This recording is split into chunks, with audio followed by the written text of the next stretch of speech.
What's going on, my beautiful people from YouTube? I am so pleased to have had the chance to talk to Dan from Flux because this is not your normal interview. I know a lot of times you hear AMAs, what's this doing? What's that doing? What I want to get to is why, right? So what's at the heart of this thing? Why did you decide to even build Flux in the first place? And I couldn't be more pleased with this conversation. So thank you all so much for tuning in, subscribing to the channel, smashing the like button for the YouTube algorithm. Above all, checking out Cypherpunk2023.com. It's going to be an incredible conference. I don't even know if I should call it a conference. You guys will hear about it. Dan will share a little bit about what's going to be happening over there. It's going to take place on the 27th and 28th of September over in Fort Lauderdale, Florida. So without further ado, here's Dan.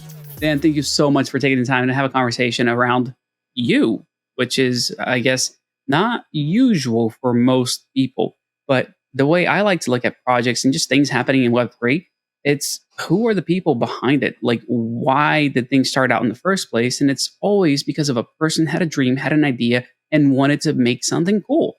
And obviously, Flux is pretty darn cool. So let's kick it off this way.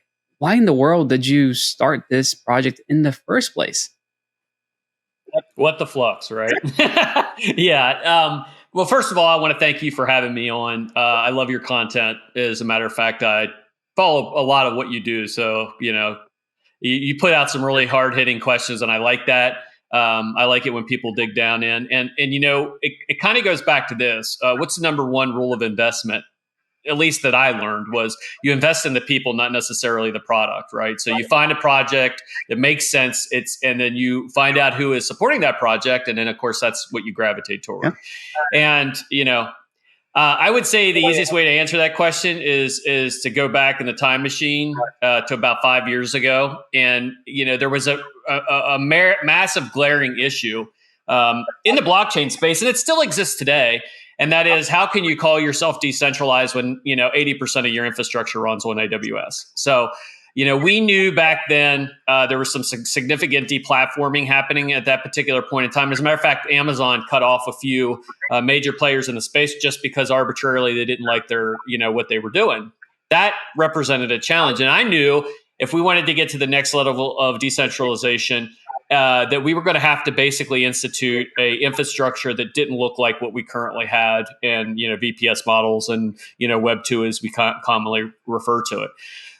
So myself, today's Commensa, Parker Honeyman, got together. We were working on a product at that time called Zelcash, which was really just it was a 2017, 2018 fork of a fork.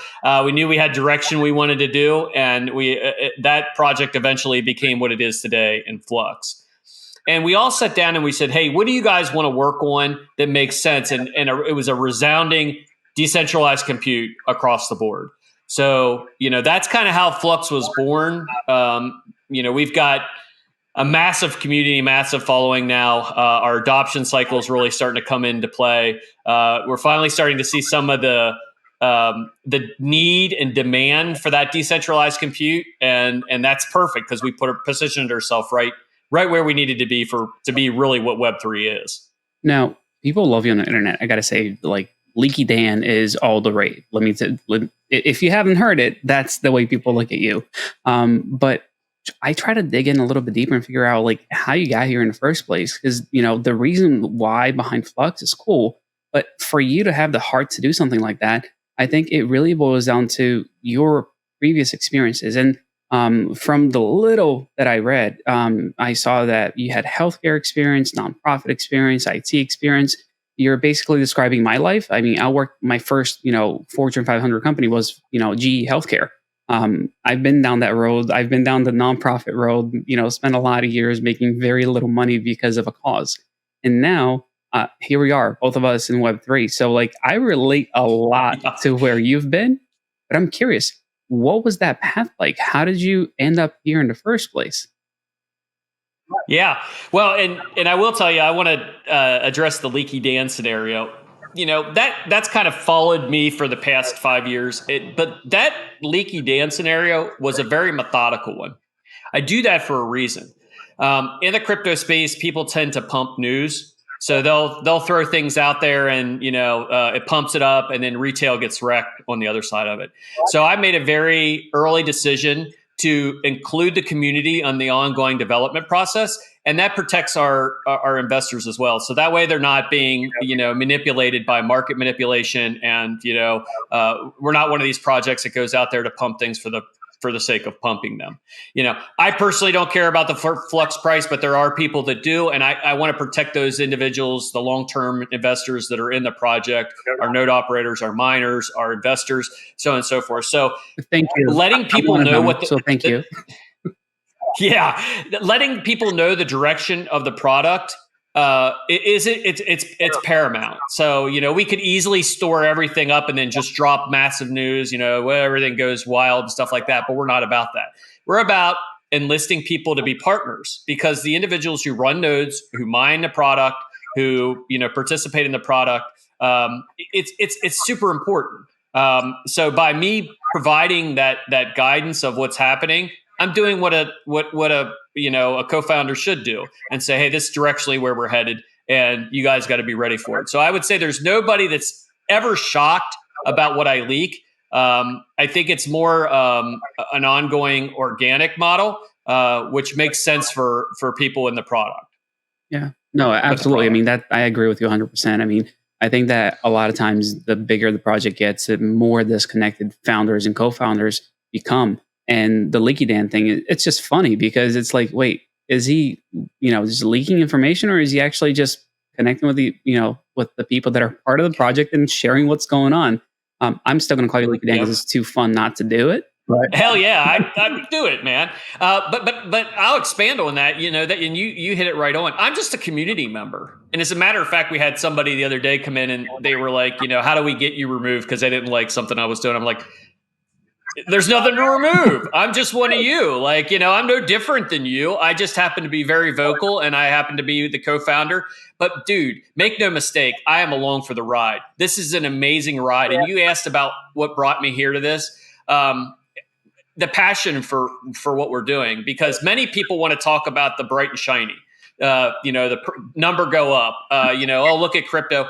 I'm about the meat and potatoes of blockchain, and I believe what it's going to do for us. And I want to leave a world that's better for my kids and their kids and their kids. And the majority of the people that work on Flux, I would say there's nobody that works on Flux that doesn't see it that way. They see it as the opportunity to give some semblance of privacy, security, owning your own data, not being under the control of, the big evil empire of, Google and Microsoft and so on and so forth. You're not just another number in their arsenal. You're part of a network. You're part of what, is the next version of the internet. And it is, I would say, it's the original version of the internet. I think the internet got hijacked by the big players. It was meant to be, freedom of speech, freedom to be able to, freely communicate. And it definitely changed the world and how we consume news and so on and so forth. But I think the next iteration, the vision that's ran by the people, I think that's bigger yet. I think that's going to change how we do everything. And we're right on the precipice of that. I really believe that. All right. You gave me a weird compliment saying that I ask hard-hitting questions. I guess that's a hint from you to ask you some. So I'm going to go. Absolutely. I love right them. in. I love them. Hell yeah. Love freedom of speech. Love what you're talking about. I also love the Akash network. And the fact that Greg has said that, yeah, I'd love to share a stage with Dan. And they are your competitors. They're not really. I don't know. I don't think a lot of people understand that they're a very different product. But in the same token, that freedom of speech, I've seen personally, community members from Flux just being, for lack of a better term, just a-holes towards, Greg and Akash as a whole. How do you combat that? Or do you combat that? Or you just let it happen? Where do you stand? Well, I have an open door policy with Greg. Him and I communicate via email quite frequently when we have something like this come up.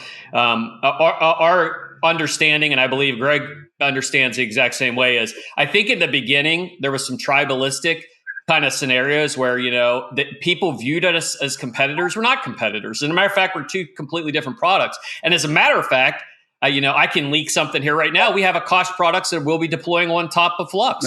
We've been working on it for a while now. And we believe that there isn't competition, there's opportunity. And as a matter of fact, I will be at Mazzari, I believe it is, mainnet, and Greg will be there as well. And I can tell you right now, we're going to definitely have a sit down, and we're going to definitely make sure that we televise that for everybody to see. Because I don't believe that, community members, they do get the freedom of speech, and I don't believe in suppressing them. I don't ask the community to stifle. I correct them where, maybe they make a statement or a misstatement, and I'll definitely give them 2 cents about, the fact that, no, that's not really, an issue for us. But I think that comes with maturity and education. And that's one thing that's grossly lacking in blockchain development technology is that education that comes from leadership. And historically, we're all cypherpunks at heart, but we also have to understand that we are educators as well. So we have to share and we have to share with our community and educate our community. And this goes back to co-founders being involved in the products. Satoshi was great. He was the first one. He rolled out. That was the end of it. That isn't how it's going to work today moving forward. We need people to continually give input, community members across the board. And with that comes education. So when people sit down and they really start to learn what Akash is, what is Flux, and how they're basically different, but they can be symbiotic in nature, that's where you get the holy grail. So you're always going to have the naysayers. You're always going to have the trolls. I get trolled relentlessly. Okay. Most of the time I just, play along with it and have fun with it. But but the other thing is we look at it in every challenge or comment like that, there is an opportunity. So if there is a person or an individual or a group that think it is that way, it's our responsibility to share with them the actual input. Now, whether they accept that or not, that's up to them.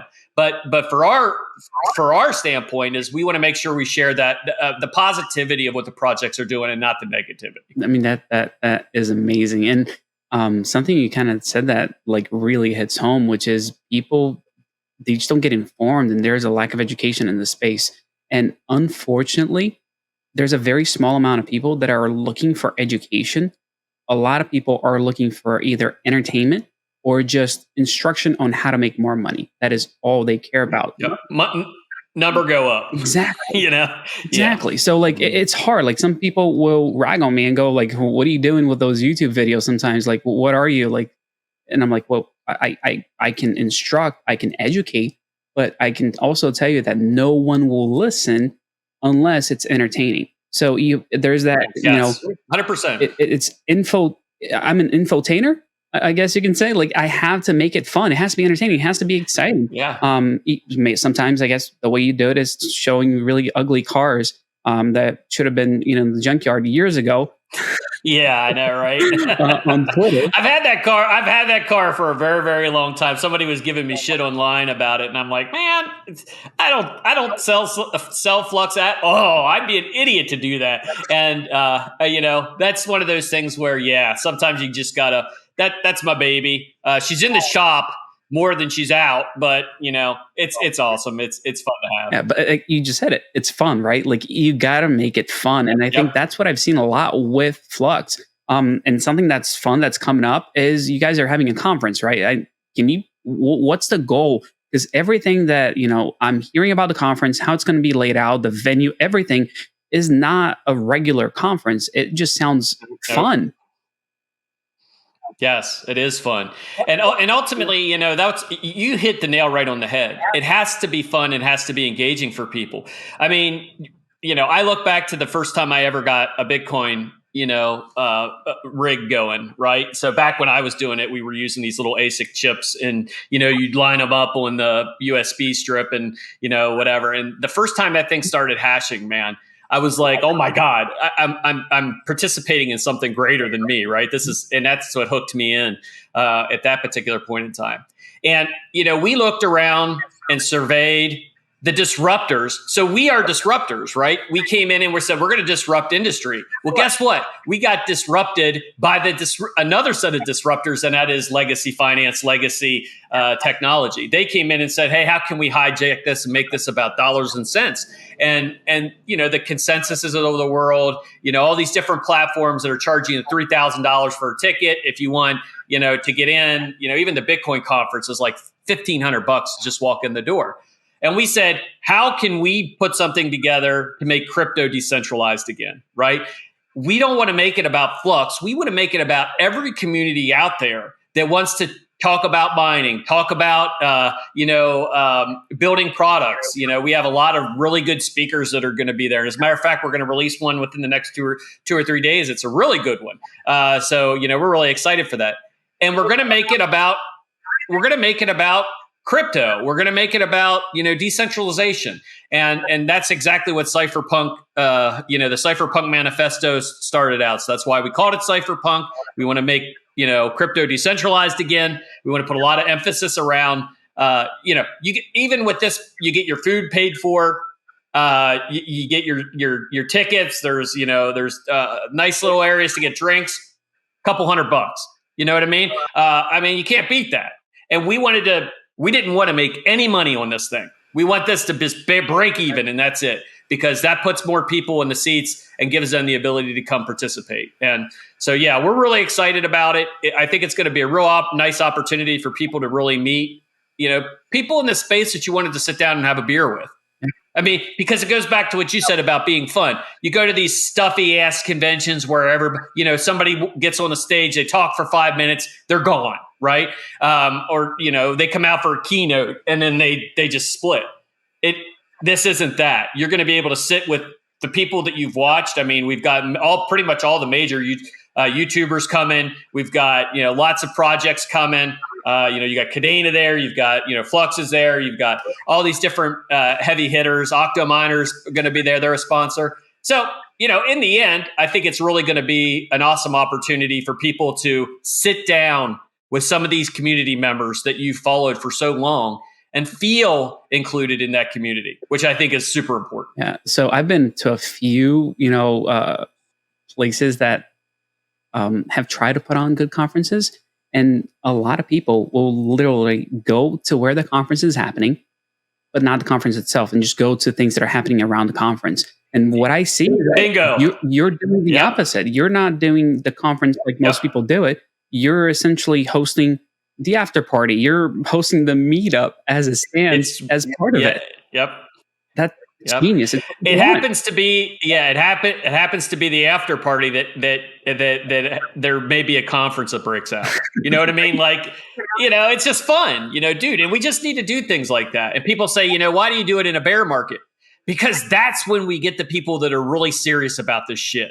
You know what I mean? That's when you get people that care, because they're in their portfolios down, they're still building, they're still grinding. That's the people that you want showing up. Yeah. Not the fair weather folks that come out and I bought Bitcoin, maybe they bought the 0.1 BTC at the top, and you know what I mean. They show up when everything's going up, number go up, right? We don't want those folks. We want the folks that are they want to be part of the experience. They want to have immersion in what's happening. So, I think that's why Cypherpunk differs from every other conference out there. Yeah.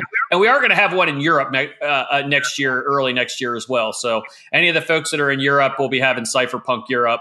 That'll be 2024. Wow. Well, that's good to hear, because 40% of my audience is usually from out of states, which is awesome. And there's always a need for more fun education venues, I'll tell you, because it's like you said, most of them are super stuffy and not always worth going to. But you mentioned Miner. Why? Yeah, hold on 1 second. I want to bring something up to your audience. I personally purchased about 40 tickets to Cypherpunk that I'm going to give away to people. If you want to come to Cypherpunk and you can't afford it, let me know. Hit me up on Twitter. And we'll make sure that you get a ticket, because we want to make sure that folks, if you're a student, we have a student section. I believe there's 100 tickets for students as well. absolutely free. You walk in the door and you're going to be part of this, because I don't want money to stand in the way of anybody being able to learn and educate themselves and be part of this ride. So, again, it's at DAK_Flux. You can also hit us up on the main account at Run on Flux. And if you want to come,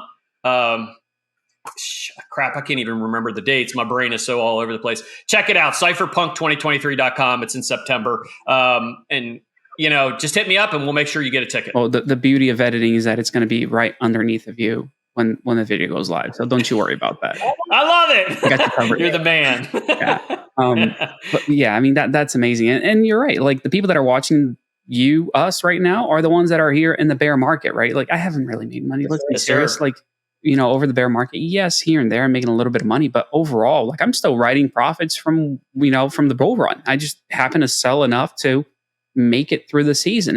And if you're still around, you get what that's like. You get why you want to be around now, building so that you can, reap the profits later on. But yeah, I mean, commitment is everything, and making sure that we are, elevating the people that are here for the right reasons. That's huge to me. And like I was saying, Octominer, like, why is Octominer a big deal? And I think it has to do with that proof of work with a U in the middle of it. Yeah, proof of use work. So, our goal, we 50% of our network already is proof of use work. So we have the Node network that runs front end, back ends, game servers, websites, WordPress, you name it. We have pretty much any crypto product out there is running something on there. Polkadot, Kusama, KDA, Caspa, you name it. They've got infrastructure there because it's decentralized. But what we wanted to focus on with our mining network is to be able to flip people off of the mining and flip them over to use of work to provide compute resources. Octominer made sense for us because we needed to make it simplistic. Well, there's still people that are going to build their own rigs. That's just what they do. That's what I do. I like that. But somebody maybe that's a home miner that has the capability to tune up an Octominer, it's plug and play. Like, literally, you put your cards in, you turn it on, you boot up the OS, you're ready to roll. It is as simplistic as humanly possible. We've done this on the Node network side with Seed and COTX, I think it is, or whatever. Those guys provide like USB-based solutions, turnkey. You do your thing and you're ready to roll. That's how you bring adoption into the space. Now, that isn't retail. We're not building this for retail. I tell people all the time, Flux is hard, dude. Like, it's not easy. It's not a project for one-click node deployments. It's not an NFT node. It's not any of this sort of shit. It is enterprise-grade infrastructure. And the folks that deploy this, they know what they're doing. Now, you can learn it. Like, I had to learn it myself. And if I can do it, anyone can do it. Like, literally, because I'm like, I'm as bad with that. It's trial and error for me the whole way, buddy. Like, but it makes it easy for folks to really come into play. So we're going to be working with Octominers. We're going to be working with other folks in the I can't say who, but major players in the mining space, because proof of use work changes the game. It allows you to take your compute network and it fixes one of Satoshi's greatest quandaries. What do I do with all this surplus compute resources? And we're gonna use it for AI. We'll do it for rendering. We'll do it for Project Mayhem, which is the anti-AI, right? So you got everybody running to support AI and scale and growth. You need somebody that's going to support the exact opposite, the truth model. So how do we tell when something's been manufactured by AI? Well, that's what Project Mayhem is built around, and that's exactly what we're going to do. So these are all pieces that really come together to make use work exactly that. There are other projects that are attempting to do proof of use work, and it doesn't fit the mold of the way we vision it. And by the way, there could be many useful works. Here's the other thing about proof of use work that's amazing. You don't have to mine Flux to do it. You can mine whatever asset you like, and when you're ready to be tapped for use of work, you can leave that asset, and move over to use of work, and then you can come back again. So any proof of work product out there, anyone will be able to use proof of use of work. And that is our commitment to the communities. We could have simply had Flux be the only go-to, but why? So, I mean, you're not only tapping into the Flux network of miners, you're tapping into the miners across the board, the Caspians that are doing it, the Cadena folks that are doing it. I mean, it doesn't matter what you're running. You'll be able to tie it back into proof of use work, including your ASICs as a dashboard console to tie them back. Now, ASICs can't do proof of use work, but I want to run everything in one console. And that's exactly what we're doing with proof of use to work. Wait. Now you're throwing a whole wrench into my brain now. So essentially, are you gonna compete with a foreman that's out there? For people that don't know, foreman manages a bunch of ASICs and provides a dashboard that allows you to restart your ASICs and manage them. Is that? Yep. Are you gonna 100%? Well, I'm even more excited now. Yeah. I mean, the remember, this has been built by miners. We are all miners on Flux. Every single one of us. We are miners at heart. So we sat down years ago and figured out how we wanted this to look. And it's like a kid in a candy store. Well, I needed to do this. Look, I don't want to run two consoles. I want to run my proof of use work over here, and I want my ASICs over here. I want Okay, well then it has to be in one. Okay, we're going to have NiceHash as an automatic integration. So somebody that wants to profit switch, that makes sense for them. They want to run NiceHash. So that'll be integrated into proof of use work as well. So remember, when we put this together, we build it for miners. We build it for the entire blockchain community, proof of work community, so that they could all participate and really have that one single pane of glass, that one go-to that they can use. They can still use everything that comes with it, the Hive OS, the NiceHash scenarios and things like that. That'll all be there, but it'll be in one pane of glass, which is nice. I mean, that makes things so much easier. I knew you were saying that retail is not the GOAT or the target audience, but man, I got to tell you, like, this is a big deal for retail, because it makes it easy for them to get into the game, because a lot of times it's hard. I mean, I know a lot of people give me crap for NiceHash. NiceHash takes a percentage, and I get that, but they also make you more money because they'll mine whatever's most profitable, and it's very easy for me to send somebody a link and get them to mine. Like, that's why I like to help people with NiceHash. But yeah, it's not as profitable as if you were doing it yourself, but you wouldn't be changing coins on the fly like NiceHash does automatically for you. So I completely understand that. But having a platform that does what you're saying, that allows people to easily get onto the mining game. And again, as a retail investor, somebody that's literally going on YouTube looking, all right, how can I do this? I want to be able to do this myself. I mean, this does open up the opportunities for people that otherwise wouldn't have been exposed to this. And that's a big deal to me. Yeah. Well, here's the thing: is we look at it as two different ways. So you're right, retail in the sense of deployment, but there's an entirely different side of retail, and that's the adoption of the marketplace. So people that actually need to compute resources.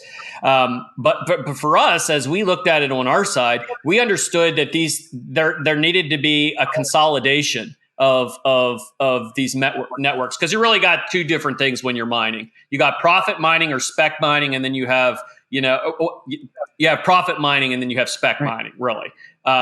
So what we're trying to do is bring those two together so that really you're not having to jockey between two different things. You don't have to pick or choose. When proof of use of work comes in, that will be the most profitable.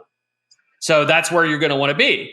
And then when you're not doing that, you can start to think, okay, what do I want to put in my spec coins or my delayed return on investment versus I have to pay the electric bill. So that it takes profits switching and basically flips it on its head. It's on steroids now. So, and really that's like the holy grail that brings all of us together in one community pool, and kind of gets us back to focus, I think, in terms of working together. We can still support our projects. The folks that want to mine Caspa, they're going to mine Caspa while it's not doing useful work. Folks that want to do profit switching that make the most money to buy whatever piping hot S coin there is, they can do that as well. All right, so I love proof of useful work, but we have a problem on the horizon, or at least I believe we have a problem on the horizon that most people are not even paying attention to. Yesterday, I posted a link to a $1,600 RTX 4090, and that is already $100 over MSRP.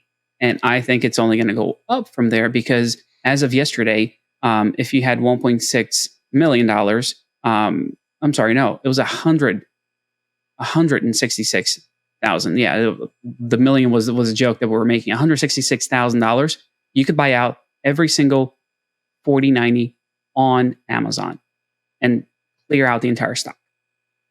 We're going to see these prices increase, or at least I believe they're going to increase, because 100%. NVIDIA is focusing on the higher end cards because they're making more money. They can sell cards that are higher ticket price to enterprise customers as opposed to focusing on retail. And all those resources are being diverted there. What happens? It's a big deal. I just got off a call with them last week, Wednesday, and you're spot on. You're focusing in on the exact problem, and you're also focusing in on why proof of use work is so important. So, historically, the folks that are purchasing these cards, or, they're going to want it for their, Elon bought 10,000 cards that he's going to deploy for their, their AI model, right? With proof of use work, it isn't about necessarily the particular card you're running. It's about strength in numbers. So if, one of our commitments of Flux and Flux Carbon is run till death. So your 1060 Ti's, your 1070 Ti's that are hiding under your desk, which I know you have some, because I do. You know what I mean? They're going to be able to be put into deployment. Now, why is that important? Because if you have 100 1070 Ti's versus 50 A100s, there's strength in numbers. So your deployment's automatically working, because there'll be rankings of, do I need this job quickly? Do I need this? You're paying more for, more compute resources.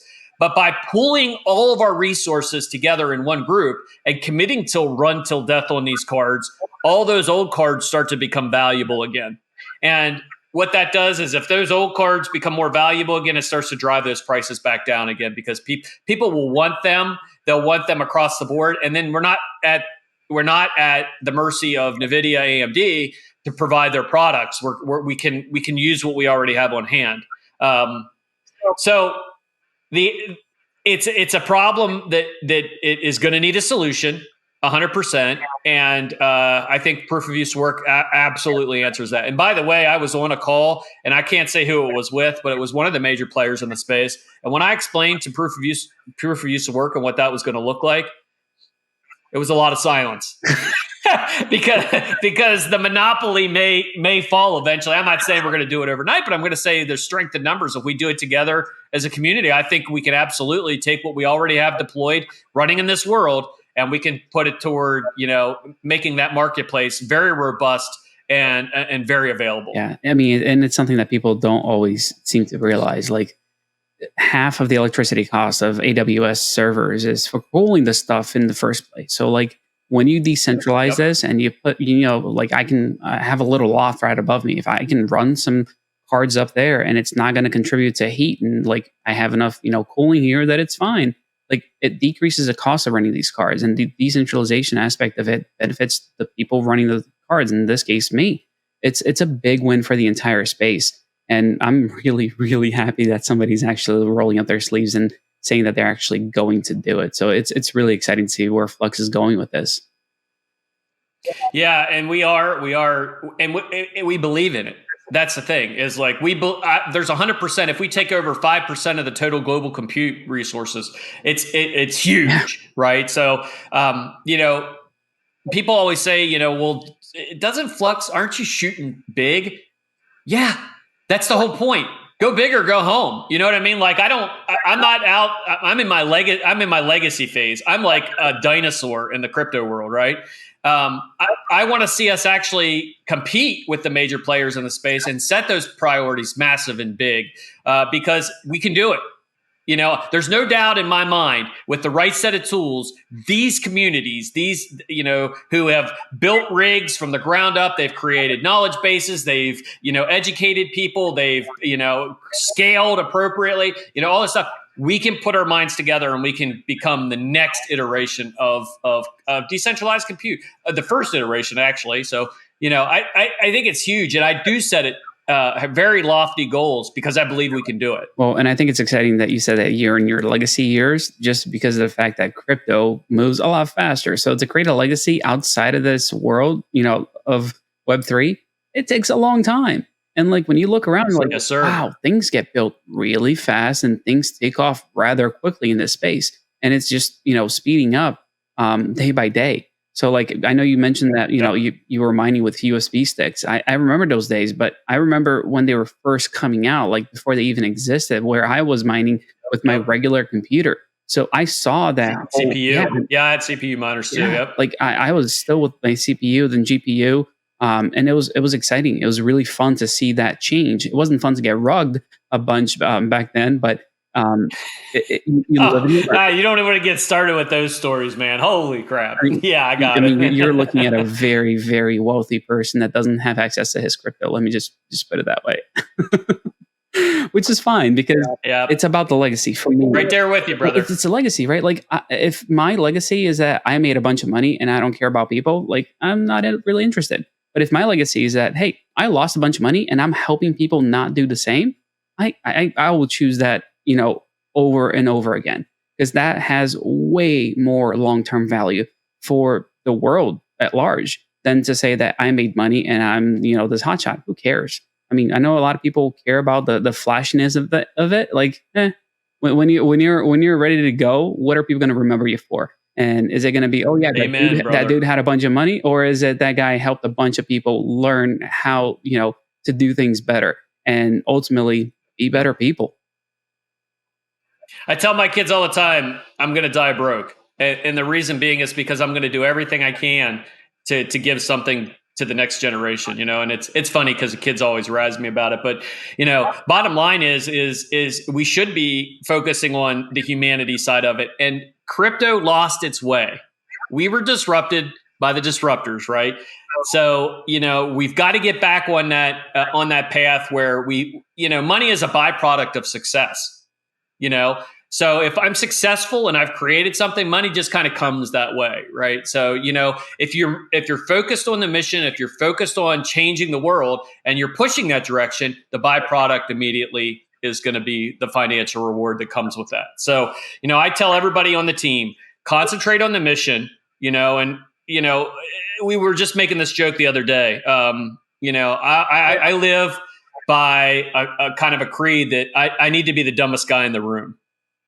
So, the folks that I work with on Flux, when you look around, I'm the dumbest guy in the room. I have to, I'm pretty smart, but these guys are, deadly smart. You set yourself up for the project to be successful after me. If I get hit by a bus tomorrow, this project keeps growing and keeps going. And that's a really important thing. I think more people need to think about succession, planning like that, of what it's going to look like, and natural adoption will take that over. Flux is an open source network. Anybody can develop on it. We have multiple companies that are building on top of it right now. I mean, like a ton. We have 2,000 plus unique deployments right now, companies that are deploying on top of the platform. And the adoption curve is straight parabolic. But that's the thing, is we have to put ourselves in a position where we better people after us. I would say the majority of the people that work with me, they'll tell you I'm all about their development. I mean, Flux is probably the only one that concentrates on education for our developers. We help Influx, the parent company of the co-founders, helps pay for tuition. We've sent people to school. We want to give back. When they become stronger, we become stronger. And I'm not saying we, the project, we, the community, become stronger, because they'll be able to, pay it forward somewhere down the road. So I think crypto needs to get their act together and start focusing back in on the things that got us here. The wide-eyed dreamers who, wanted to see something better down the road. And I think we're there. I think we're going to, I think this bear market burned out a lot of the frothiness, the Sam Bankman-Frieds of the world, the Celsiuses of the world, so on and so forth, Do Kwons of the world.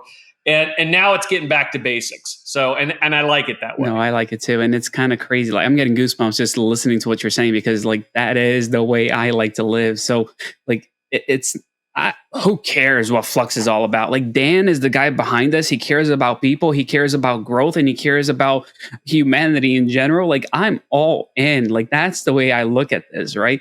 You mentioned in the beginning that it's about people. It's about who's behind projects, and that is 100% what I look at. I mean, VCs, I will give them credit on this. They've had this formula down for a while. They don't care what is being built. They ask who the builder is, who's the person behind it. That matters most to them because they know if that person is on a mission, they're going to accomplish what what they've set out to do. And that is, by far the most important thing when I'm looking at anything getting built in this space. And I mean, I'm not trying to, toot your horn here just because we're talking. It's really exciting. By all means, it's really exciting, man. It's really fun to see somebody that actually cares, and not only cares, but winning in this space, doing it right, and helping others succeed. Like, to me, that is a big, big deal, because when people like you win, you elevate others that are going to do the same. And I think that's the biggest impact of all. But you mentioned that people are flaking out, which I agree. There are people that I haven't heard from in months, and it's exciting not to hear from them. And they'll be back. That's where I'm going. That's exactly where I'm going. How do we make sure that when they do come back for the hype, that we can, ensure that they are not getting the platform that they used to have, or that they're not pushing the things that they once pushed towards people, and just to capitalize on, the hype?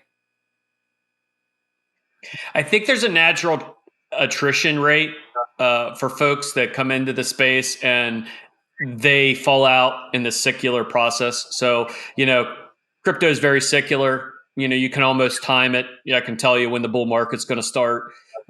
Why? Because I've been through enough of them. I've seen it, right? The signs. I always kid people because when you start to see the YouTubers do these things on their feeds where it's like, oh my God, this is bad. Oh, yeah, this is bad. Yeah, you're close to the bottom, right? When they're like this and they're like, number go up, right? That's where you got to kind of, that's like the Warren Buffett, sell high, buy low, telltale signs, right?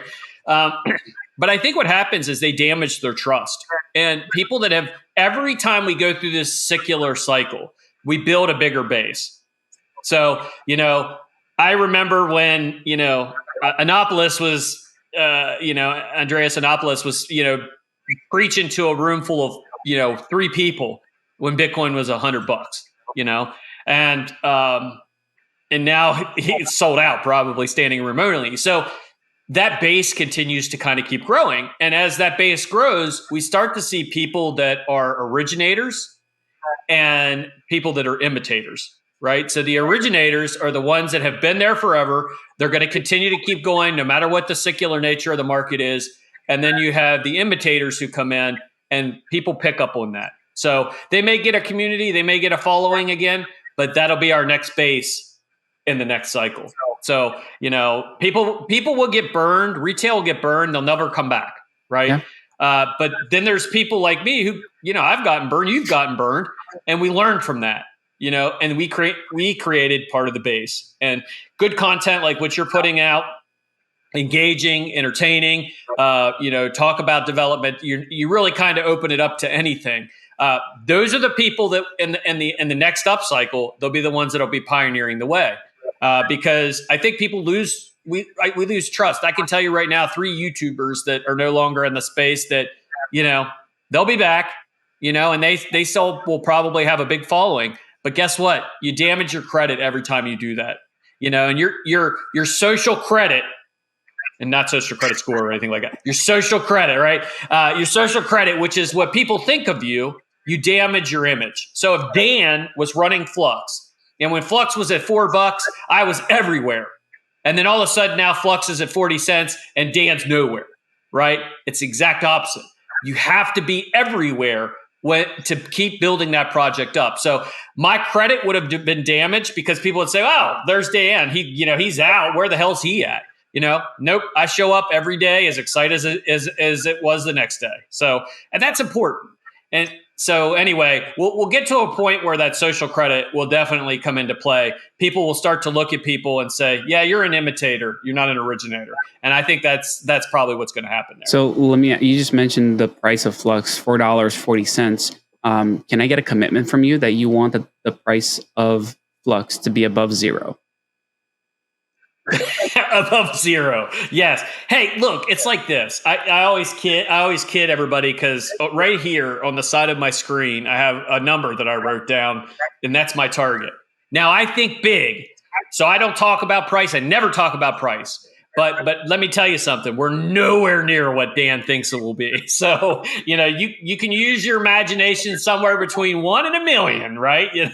So but it's about adoption. It's about organic growth. And, it's funny because before I was Leaky Dan, they called me Organic Dan, right? Because I always told people, when you become a rock solid project and your organic growth supersedes what could be manipulated in the market, you've done something right. And one thing Flux has done is it's held its own. We keep developing and we keep building and pushing more than anyone out there in the space, hands down. You give me anyone and I'll go up against them with Flux times 10. So, and that's important. And people understand, they trust a project greater when people are as committed in the down cycles as they are in the up cycles. So, talking about Cypherpunk here, what do you want to push during that conference that's happening over in Florida this year? So there'll be a functional version of proof of use of work, so everybody can see it. As a matter of fact, we were just at Mining Disrupt, and it was running there. We were doing AI, and we were also doing Minecraft servers. Kids were building stuff. Davey, the CBO, his son, was building on there as well. He built a killer castle right at the conference, right on Flux. So. We're going to put a lot of emphasis around proof of use of work because it's a game changer. There is nothing like proof of use of work being developed by anyone anywhere. And, so we want to put a lot of emphasis on that. Flux Cloud as well. Flux Drive, which is Dropbox competitor. We want to make sure that, we showcase it. There'll be a unveiling of a new product there as well, which I'm pretty excited for. I can't talk about it or the guys will kill me, but there's a new product that'll be dropped there. Really honestly, it's not just all about Flux. We want to see what other people, all the labs projects are going to be participating. So we're going to showcase those. We have an incubation acceleration arm, Flux Labs, and these are all products that are developing on top of the Flux ecosystem. So they'll be there to showcase as well. And so we're not going to steal the thunder by any stretch of the imagination. We want to be kind of the afterthought. We want to be there to support everyone else who's doing some pretty awesome stuff. Cool. All right. And here's the follow-up. You're going to do it again at the beginning of next year over in Europe. Why do you feel there's a need for a second round of, conferencing here? Oh my God, dude. There's so many people that have reached out to us and said, can you please do something in Europe? And so it's just natural. And Flux is super global. Like Influx doesn't have an office. There's no, Flux, the decentralized product. I mean, there's nobody that you could go to. I mean, it's completely decentralized. Influx does have a UK headquarters. But it's not physical. It's virtual because we practice what we preach. We want to be spread out and we want to be as eclectic as you can get. We want to have everybody from everywhere. So Europe is the next logical spot for us to go.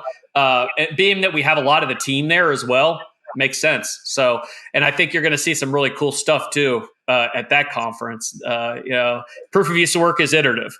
So you're going to see that first iterative model at the first Cypherpunk, and the second Cypherpunk, you're going to see the next iteration. Awesome. So I need to book some flights pretty soon is what I'm hearing.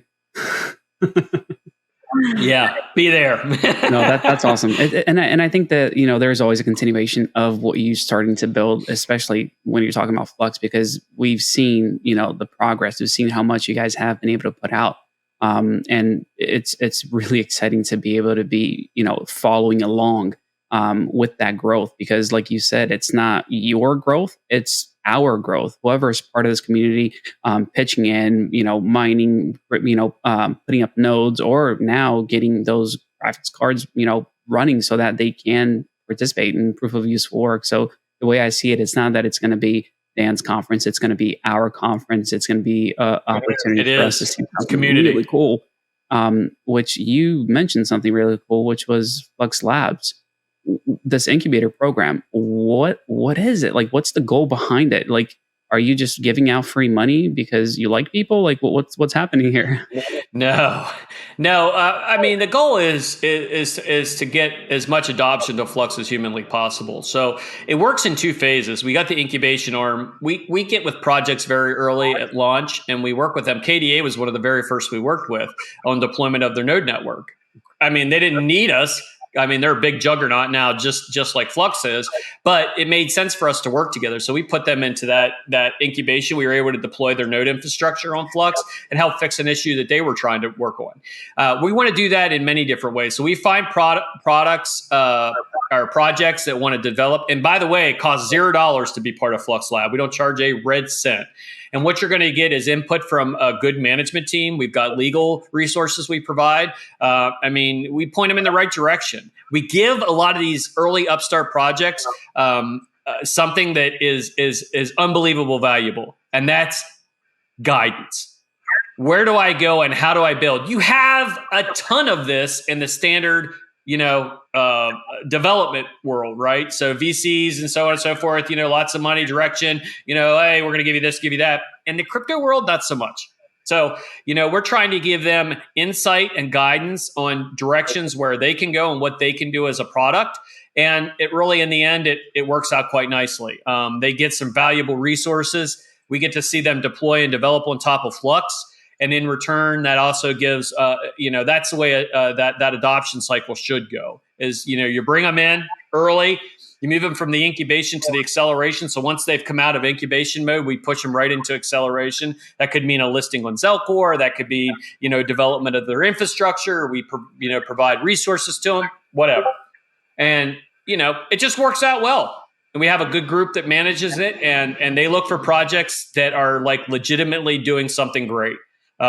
You're not going to be a Control-C, Control-V and be part of Flux Labs. Okay, so you're telling me that you're taking business away from me because advising in this space is very profitable, Dan. People don't know what they're doing, and they hit me up. They're like, hey, can you help us? Like, sure, here's a quote. So basically, you're saying that some of these projects, some of these people that are building cool things can get that support without having to pay action.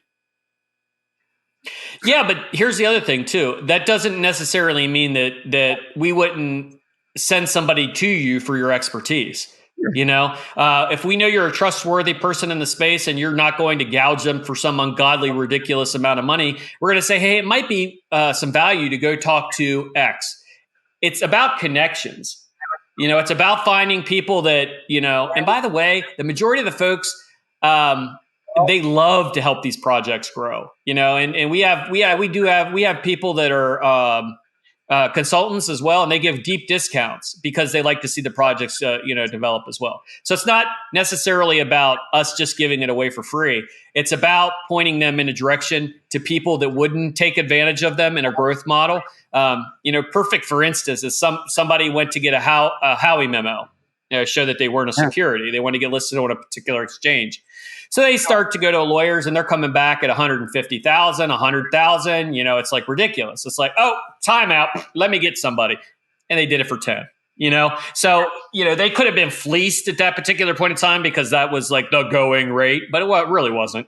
So that's one of the things is there's strength in numbers. The more people we have in labs, the greater our numbers are. We have a Discord where we all sit and BS and talk about how you're working on your project and what you're doing. We actually had a labs live stream the other day with a bunch of projects for labs that were on the live stream. But we've also done proof of use of work, Twitter Spaces or live streams. We brought every proof of work project we could get, 13 of them or plus, and we brought them all on and we put them together and we talked about what we're doing.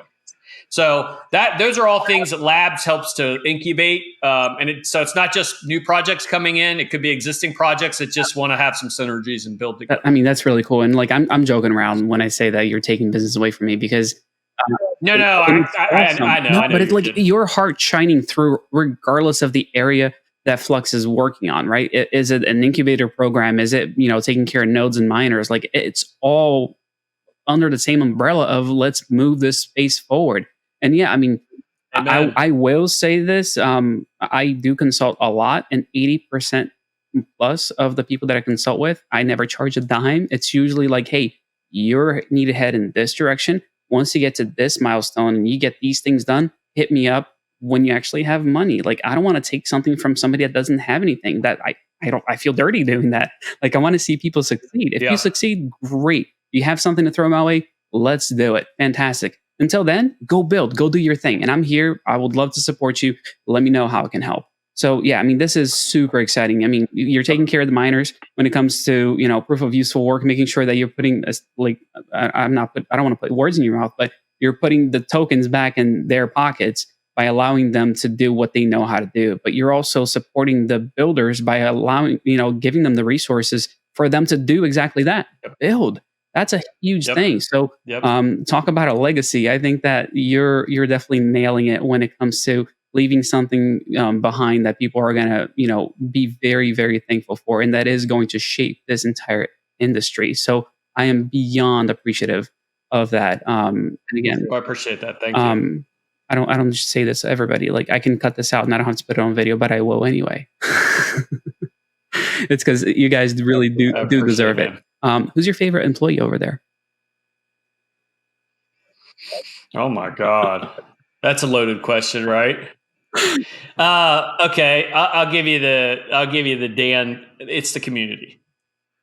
They're not employees. They're what makes it go round. Like, and some people posture and say that shit. They're like, oh, it's a community. We have a great community. It's a bunch of damn shills. That's not Flux. Flux is very. People put their time and their resources and talents where their mouth is. You know what I mean? They build nodes, they run miners, they help out participating with the community and how we're developing out. So I would say this: the best way to look at anyone that works on Flux is we're a ghost. We are second fiddle to the community that helps us develop it. Like, we try to help with direction and build things out, but and the reality of it is for you to be a completely decentralized product, you need everybody coming from all different ways. So there'll be a day where Dan won't exist anymore, and that's fine with me, because I know the project is in good hands and with our community. So not posturing, just facts. We have some of the best folks in the space, technologists. Not shills that are behind this project. All of us, all our time is finite, right? The only thing we're guaranteed is that we're not going to be here at some point in time. So that is refreshing to hear that that's the outlook. So I would love to see Flux at the next level. What's the biggest thing hindering the growth of the network and of the company?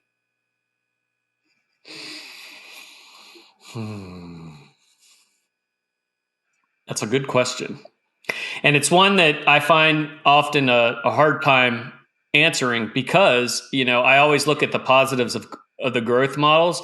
And you have to look at that, that SWOT analysis, what's the strength, weakness, opportunity, and threats of the project. So I don't think it's competition because there's enough of this green field to go around for everyone. We're the pioneers. I think probably is getting it in the hands of the retail space for the use of the deployments. So how do we get people to develop on top of Flux, deploy their infrastructure? What's the value add? And also symbiotically work with Web 2 to make that transition an easier transition from Web 2 to Web 3. And I don't think we supplant Web 2 altogether. I think they kind of work in tandem, much like on-prem did with Web 2. Web 2 came into the world, the Amazons came into the world, and people didn't shut down their servers. They did a natural transition. And I think that natural transition will happen with Web 3.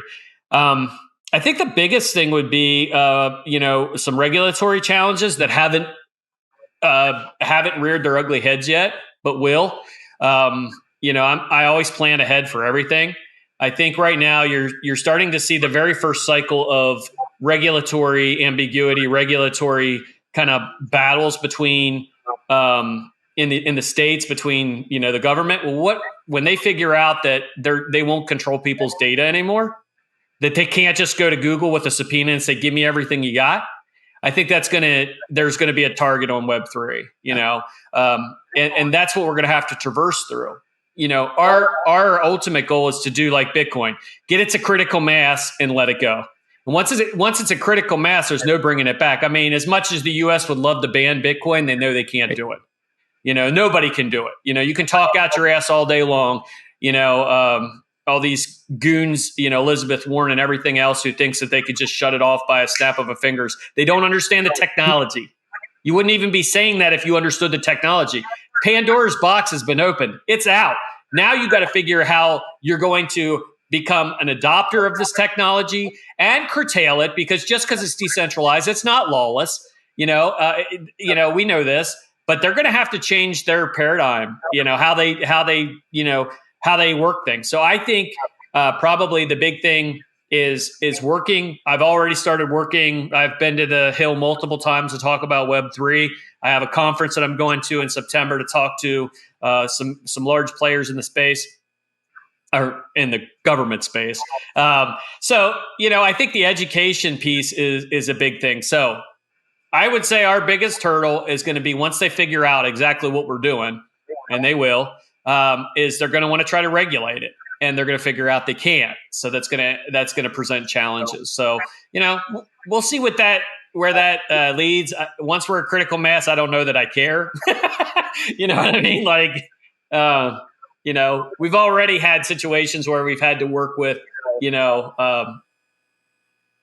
folks who didn't understand the technology. We had to explain it to them, and they're like, "Well, wait a minute. So you're telling me once it's deployed, it's there forever?" It runs in kind of how blockchain works. Kiyosaki. You can't control it. Like, how do you? Why would you ever put out something out that you can't control? Like, why? It's a scary feeling for a lot of people. I think as people become more comfortable with Bitcoin, and I think we're starting to see that mass adoption phase now, I think it'll be less of a hurdle with Web3. But I'm telling you, it's going to be having uncomfortable conversations that, and educating people. And when I say people, not just retail, I'm talking about like governments, to understand that they can't control this as it is. So they have to have different technologies and different tools to do that.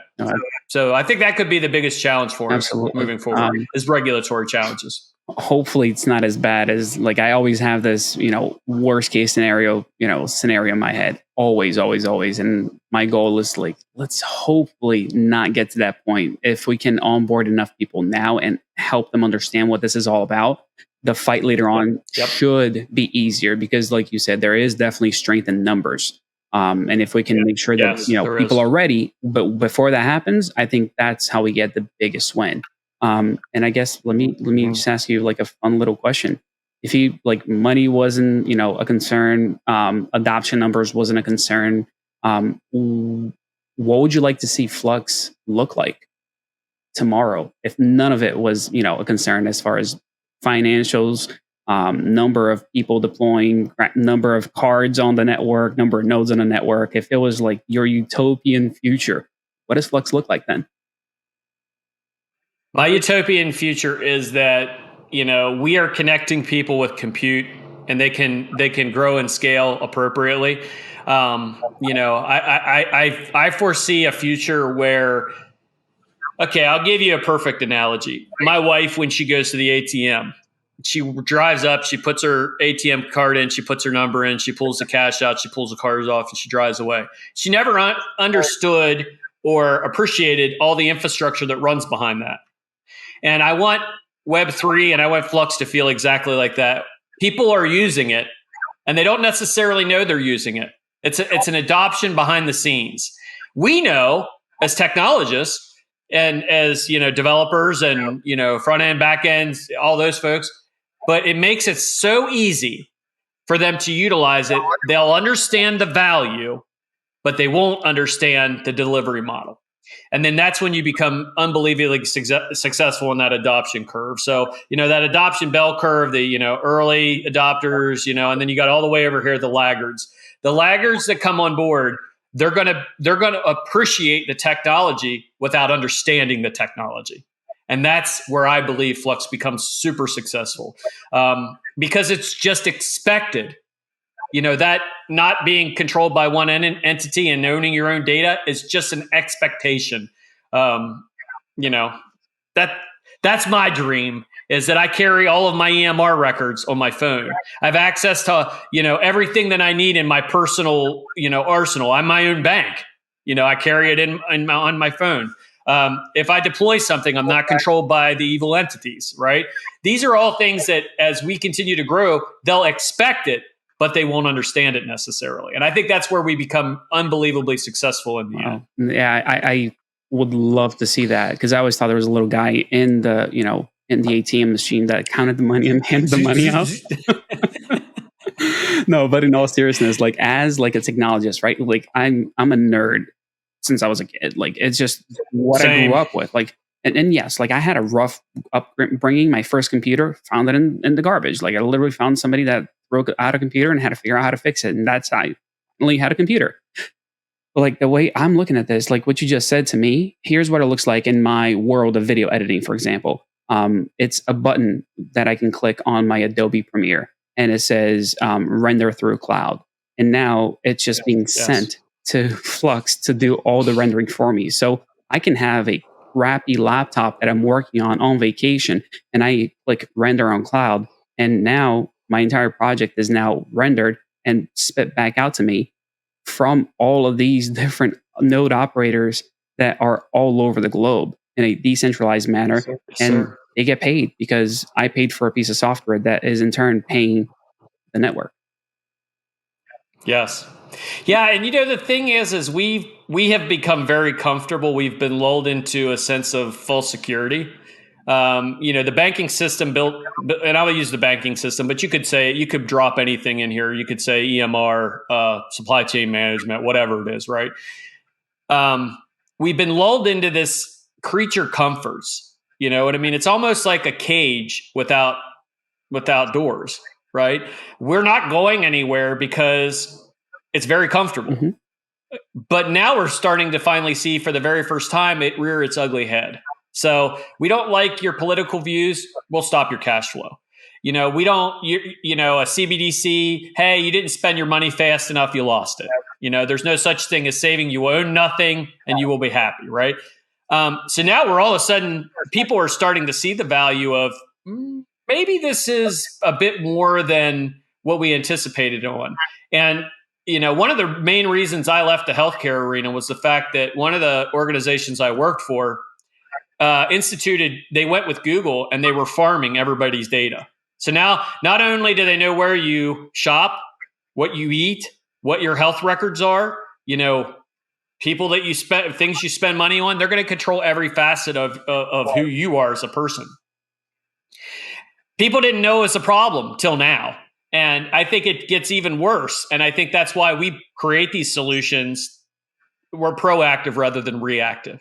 We create a proactive solution so that when something happens, a major deplatforming, a major issue, there's an alternative, and that's us. And I think that brings on mass adoption as soon as people figure it out that, hey, maybe I need to use a program or a product that's focused around personal accountability and responsibility, and not necessarily around somebody that's going to babysit me. Yeah, and a lot of people agree that things are going to get worse before they get better. But a lot of times, I think things are just going to be brought to light before they get better, because things are bad. Yes. A lot of people just don't understand it, until somebody shines a light on, until somebody gets targeted, until somebody gets canceled multiple times and 3 times in the span of a year from their channel, just because somebody thought what he said was questionable, literally just one click away, and a month goes by and there's no resolution, no feedback, no communication.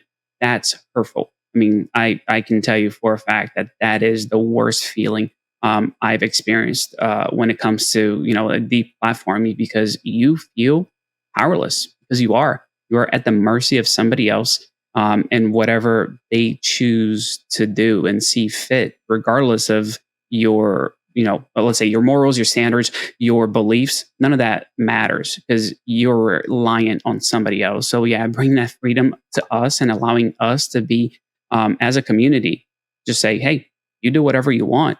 It doesn't mean I agree with it, but I support your ability to have a voice. That is huge. Yep. That is giant. Like it's Amen. everything. It means so much to me, more than people realize. Which is why I like having conversations with people like you that are working towards literally a better future and a more open infrastructure where everyone can be part of something, regardless of where they stand. And man, I'm just super pumped about what you're building and what you're doing over there, because there is a ton of opportunity and you're doing something good for the space as a whole, regardless of what people think your, car choices are. I still support you. I appreciate it, man. Thank you. Yeah. I mean, bottom line is we all get to a point in our life where we have to make a decision and a choice. Most of the time when you're young, that decision and that choice revolves around your finances and taking care of your family, raising your kids, doing the things you have to do, but you never give up your ethos. You always think about what you can do to give back. I mean, I worked 2 jobs my whole life. I mean, sometimes 3. I've been everything from an EMT to a printing press operator, you name it. My hustle and my grind never stopped. And, what I'd say to anybody listening to this, your hustle and grind, reach out to a project you like and believe in. Help them. Help become something greater than what you are. And I give back to the community. Do things that, set your goals high and lofty and make them happen. We all have an opportunity to leave a legacy. So, and I talk about my legacy. It isn't about, I don't want people to remember Dan. I want them to remember that we all did this together. We all went out and we built something greater than ourselves. And if I'm successful with that, then I've been successful. So think about your legacy in your 20s. Think about your legacy in your 30s, your 40s. I won't say how old I am, but in your 50s. You know what I mean? Make it about something greater than yourself. So I appreciate you and I appreciate your platform. I appreciate the people that are going to listen to this all the way through, because we're like an hour 10 into it, and I've been kind of rambling, and I apologize. But educate yourself and learn and build yourself up. I mean, there's nothing like I know this sounds cliche. There's nothing you can't do if you really put your mind to it, and be willing to fail along the way, because I've had more failures than I've had successes. And let me tell you something, I learned more from those failures than I ever learned from those successes. So, let's do it together. Let's make something great together. And I think that is the goal. I think that is what we're striving to do here. I can ask you one final question, and this is something that matters to me, right? A lot of people are going to watch this and they're going to go do something. They might be starting now and they might be a nobody. People might not know what their name even is. But soon enough, they're going to grow. They're going to get larger. They're going to get bigger. They're going to become more affluent and more influential in this space.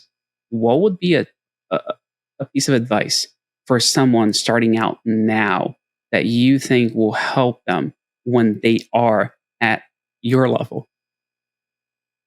Yeah, I would say ground yourself and understand understand your integrity and your responsibility and accountability to the people that you're around. Surround yourself with people that make sense. You know what I mean? Don't put yourself in a situation where I could have had $1 million. I've had VCs, wave money, done everything else under the sun. But I always check myself, and I always say, don't be evil again, Dan. What does it look like? And I'm not talking about Flux, but I'm talking about in previous lives. You know what I mean? I've had the opportunity to sell out to the Borg, and I've not done that. So I always tell my kids, in every situation and in every decision you make, you have an angel on your shoulder and you have a devil on your shoulder. Which one are you going to listen to? And make sure you check yourself, because people talk about, do the things that make you happy, do the things that are hard. Like literally work on the things that will improve you as a person. Because if you do those things and you surround yourself with, my circle is very, very, very small. And the reason is because there are only people that love me and care about me and support me. Right. And that includes my Flux family as well, because we all look at each other as family, you know, and we see each other. I may have never met you before, but I've worked with you for 4 years. I'll hug you and I'll be glad to see you. Surround yourself with people that lift you up and you can lift them up. So, and if you can do that and not give in and understand that, you know, money is a byproduct of success. So keep your eye on the prize, keep focused on what you're doing, and understand that at some point a byproduct will be money, right? But make sure you're doing the right things. And, you know, that's, you know, Big Dad Dan talking, you know what I mean, to everyone is don't follow the first thing that's bright and shiny and comes out. I mean, hey, look, I'm going to run over here and I'll make a bunch of money. All that glitters is not gold, guys. And finding a project you believe in, supporting that project and helping to build that project, those projects out, whether it's YouTube or whether it's a crypto project or whatever it is, you got to push to the end. When it's painful, you're going to go through it. Like, you know what I mean? Like there isn't a day that I'm like, oh my God, what is this? You know, but it's rewarding. And in the end, that's exactly what you want. You want something rewarding. You want something you're going to feel that you've done that is great. And I think that's the most advice I can give them is set a litmus test and make sure that you pass it every freaking time. Oh, well, with that said, thanks, Dad. I really appreciate the time. It's been phenomenal. I could go on for another hour or so, but maybe we'll have to do this again in a few months just to get an update where things are and make sure that people can, you know, follow along in this Flux journey. So I appreciate your time. You're coming. Are you coming to Cypherpunk? Yeah, I mean, I just submitted some picture to. Well, we're gonna do it face to face, buddy. We'll sit down and have a beer and we'll BS. Sounds awesome. I can't wait, man. Thank you. Honestly, like from the bottom of my heart, this has been one of the most fantastic conversations I've had all year. Awesome. Thank you. I appreciate it, brother.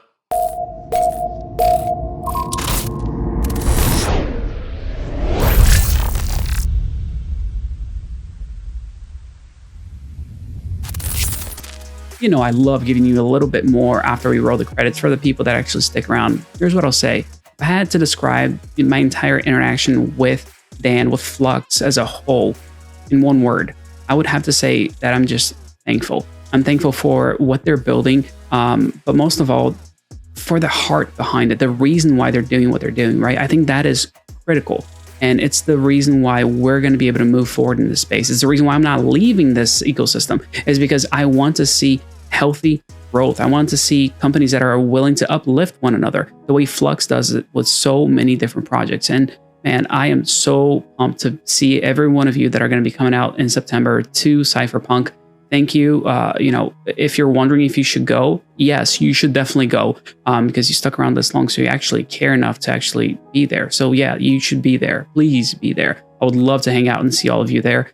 I will say that I think it's going to sell out because, well, I think there's a lot of good people in this ecosystem that sometimes don't have a place to go hang out, to connect with people. And hopefully that's what we can establish here. You know, Cypherpunk becomes the place to go, the thing that will unite a lot of us in crypto without all that garbage that goes on with a lot of times with different layer ones saying, I'm a better, you know, proof of work blockchain than you are.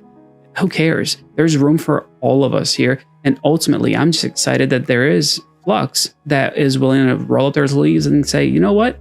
Y'all can fight as much as you want. We're going to work on something better. We're going to bring people together. We're going to do something special here. And that's why I'm going. That's why I'm really hoping to see all of you there, is because we need this type of change in the ecosystem. We are already too few in numbers. And if we just keep going down the road of I'm better than you, nothing gets built, nothing gets better.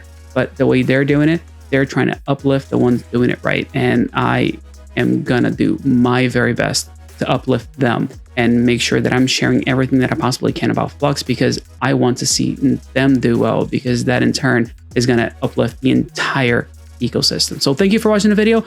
Smash that like button, which I'm sure you've done. Leave a comment down below. That whole engagement thing does make a big difference, believe it or not. So yeah, you guys are fantastic. I'll see you in the next video.